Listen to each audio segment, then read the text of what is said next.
here we go again. A little 48-hour road trip in the old 126 Mercedes diesel. We are on our way to Meridian, Mississippi to have ourselves a little family fun trip. When I say we, I mean me. So we're on 459 here, just south of Birmingham, headed southwest, and it is the rush hour time of day, and everybody in the Birmingham area is trying to get home, and I'm trying to get out of town, and that can be a challenge in this big city. Not that Birmingham is a really huge city. I don't know, it's probably the 20th maybe? Nah, maybe not.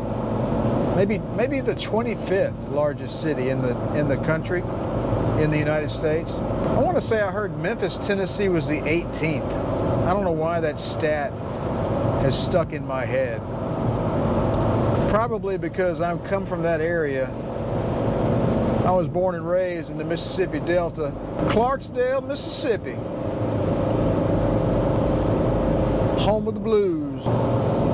So we've got some good news and some bad news for this upcoming video. Again, we're going to be working on the Cadillac. I know the Mercedes folks kind of get a little miffed by that, but you know what? It is what it is. I'm trying to get the Cadillac up to the same level as the Mercedes. Right? That's my goal. Then I need to refurbish the air conditioning system. It's got automatic climate control in it, but it needs a new compressor and it needs to be converted to modern R134 gas.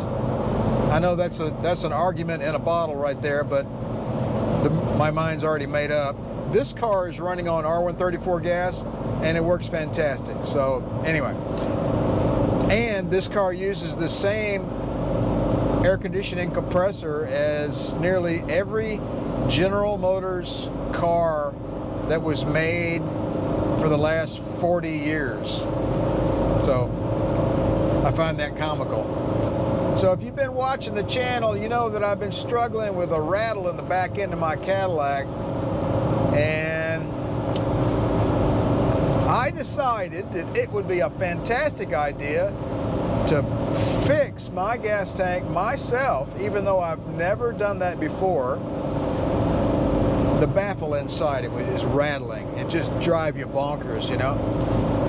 So I took the gas tank out and I pumped all the fuel out into a separate container and put it in a different car, and then I dried it out with some rags, and then I filled it up with water and flushed it out, filled it again, flushed it, filled it again. And while it was full of water, I cut a big hole in it with the wheel of death, you know. I opened it up and I got down in there and I spot welded on that baffle and got that thing from rattling, and then I reinstalled the cover on the gas tank.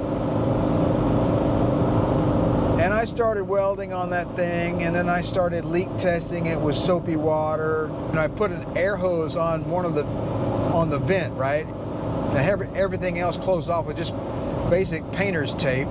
And I'd put a little air in there and watch the bubbles come up, and then I'd go weld to fix that one. And then someone on the Cadillac group said, you know, you could just go solder it, you know, like, okay, fine. So I got some metal work solder. It's like high temperature. It's like 440 degrees or something. It's meant for repairing like radiators and stuff like that. If you've ever tried to solder on a gas tank, it's not going to flow like it does on a radiator with those little fine fins. You're going to be able to get enough flow to fill a little pinhole, and that's it. Everything else is going to bubble off and run off. And you can't use a big torch because that's too much heat, because you'll bend the metal, you'll warp the metal.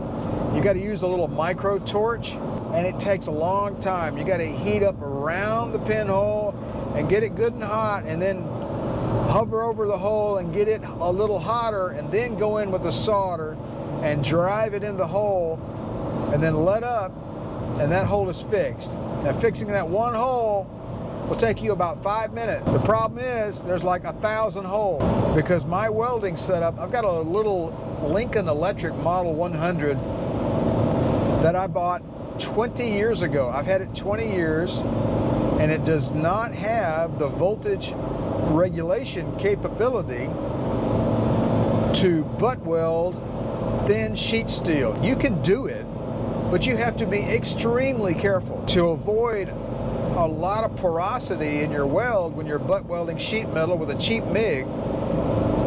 You've got to turn your gas way up. You can need to run your gas at 30 to 35 on the flow. Long story short, I tried both of those techniques, trying to avoid the porosity of the MIG welding and trying to solder the pinholes. And I was doing that. I was proceeding along. And then one time I put some air in the tank to make the bubbly water, you know, the bubbles come up, because I spray some Dawn and soapy water on there. I put a little air in the tank and all of a sudden, pow! I'm like, what is that? That was weird. What was that? Well, I just proceeded on with what I was doing and kept fixing the holes. And a little while later, it did it again. Pow! I was like, man, that's strange. What is that? I think you guys already know what it is. Long story short, it did it like once or twice more. It dawned on me what was happening.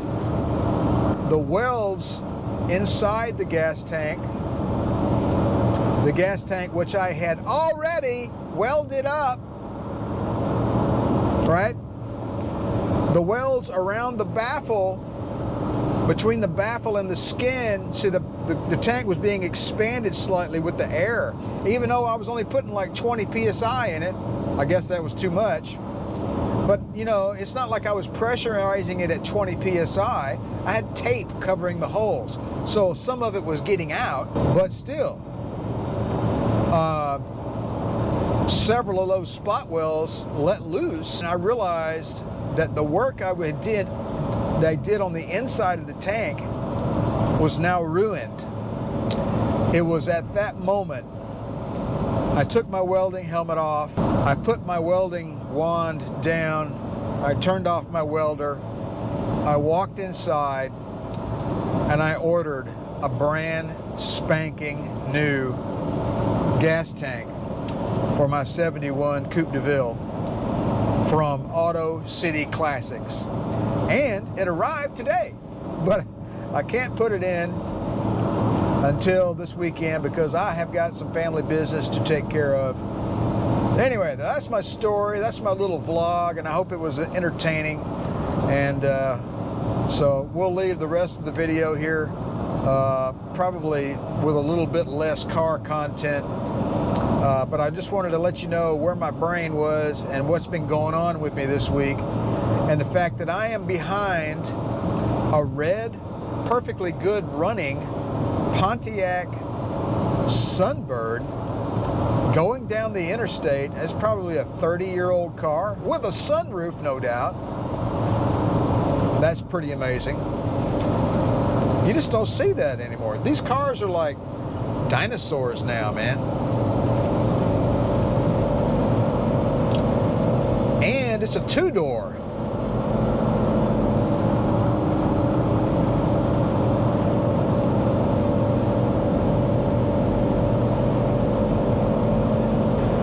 I gave the guy a thumbs up.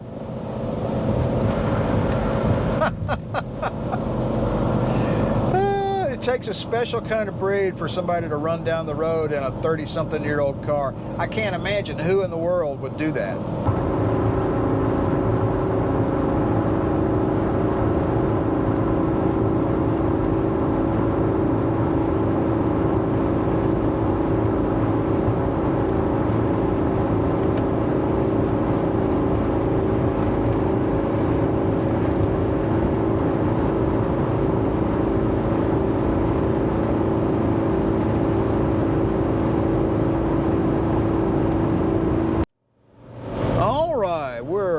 Down in the Meridian vicinity. We got off the interstate and headed up Highway 45 north. We're going to end up at the parents' place here just north of Meridian, kind of out in the sticks, but it's a real nice place. So anyway, going to have ourselves a little visit, and we're going to have a little road trip tomorrow. Sun is coming on down. We'll be at the house here probably in another 10 minutes, and then tomorrow is another day. All right, stopping and starting this GoPro with the audio commands is increasingly more difficult, especially as your Mercedes is running 70 or 75 miles an hour down the interstate. But we'll survive somehow. Well, that's all she wrote for our little weekend road trip here. Not really weekend though, it's a Thursday. But I had to run down to Meridian, do a little bit of family business, and got that all accomplished. We're gonna meander our way on back to the garage, and the brand new fuel tank for the Cadillac is awaiting us. So here in the next couple of days, my goal is to get that installed. I have one other little minor emissions item that I want to add, basically reinstall onto the engine. So that's not a huge deal, but kind of want to get that done as well. And we're going to get the case of the rattly rear end on our Coupe Deville hopefully squared away. I got the new resonator welded into the rear end as well. I did that already earlier in the week, so that's good to go. Kind of anxious to crank this car up and take it on a test drive, mostly because I haven't had a chance to take it on a test drive since I rebuilt the drive shaft. So that should be very interesting indeed. I've also had the tires rotated and balanced. I'm just trying to do everything I can to eliminate vibrations. You know, those tires have been on, speaking of those tires, those Hancooks have been on there. Try finding a white wall these days. It's not made in China. Do that. Those Hancooks are reasonably priced, mind you. Those tires have been on there since 2016, and they've sat still for quite some time, you know, for months on end, and I think they developed some flat spots.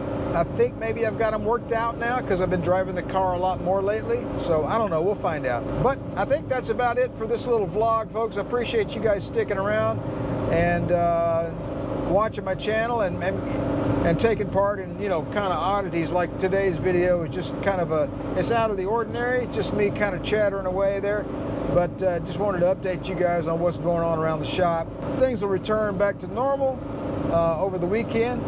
All right, you folks take it easy. Appreciate you stopping by the channel. Don't forget to like and subscribe. It would really help my channel out a whole lot. And you know, when I first started this channel, you know, it's just a fun hobby. Hopefully I could turn it into something that's, you know, a bit more than that. So maybe more than just a hobby. So maybe we can make that happen. All right, you guys take it easy. Have a good one.